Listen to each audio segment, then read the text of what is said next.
Much Ado by Katrina Bennett. The long and winding driveway.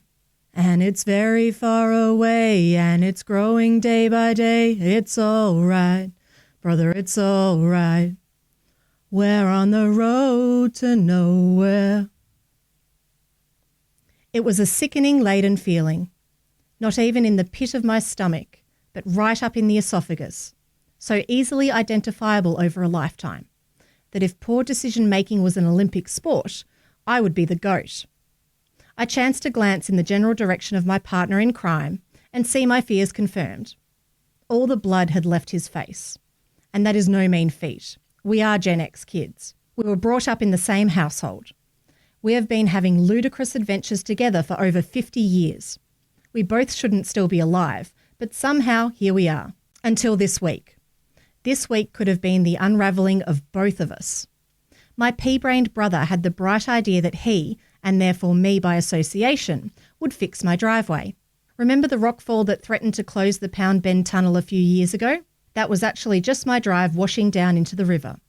Since then, no scrutiny has been required to gain entrance into my premises, unless you had the fleet-footedness of a forest nymph to scamper over the tree roots, or the brute force of a monster truck to get over the coffin-sized potholes. A day or two of preparations had been done. Oh, the family grumbling every time about having to park on the road and having to walk the 120 metres down the drive. Poor things.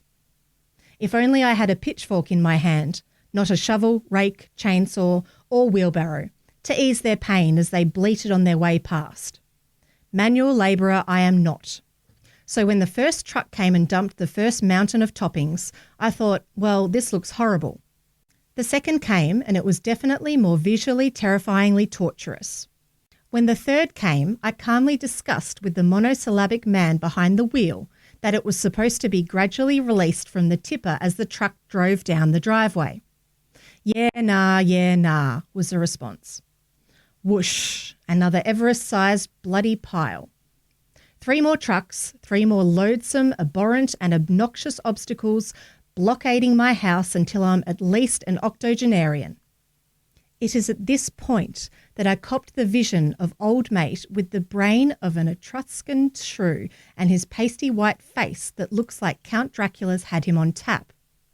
Come on, brother, there's only one thing for it. Let's go out. Unfortunately, a long lunch, basking in the balmy autumnal sun, didn't move our many massifs while we were away. Wheelbarrow after wheelbarrow load, shovel after shovel scoop, raking smooth as we went. We toiled away until the sun went down. Any stray family member that tried to sidle past got an implement wordlessly press-ganged in their hand. The next day, a friend's dingo was dropped off for vital assistance. Life didn't have to be so backbreaking, did it? It started, it stopped, and it remained a garden ornament that we walked backwards and forwards past during my 20,000 steps a day with a wheelbarrow full of toppings. A dingo took my will to live. So yes, it did. Slowly but surely my dearly beloved offspring found reasons not to come home. One extremely frosty morning, a giant roller turned up and we continued to pretend we knew what we were doing. 8 hours of rolling up and down the driveway we went, pointing to imaginary divots, watering and raking. Now I make no claims to be a good driver. Why parallel park when I can walk 2 kilometres and park in a normal car park, as long as I don't have to reverse? For reasons that make sense to no one, least of all me, having never used any other forms of motorised vehicle in my life, never mind heavy machinery, I could reverse the 120 metres from the street to my house, eyes closed, in my sleep. But try to go forwards and I'd take out a bit of a tree or a nip of a sleeper, every time.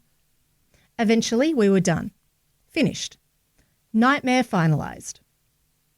A week of our lives we'll never get back. The message went out on the family group chat that the job was done and that there were even some new bonus car parks. Immediate responses from all that I grew in my womb. Great, what's for dinner?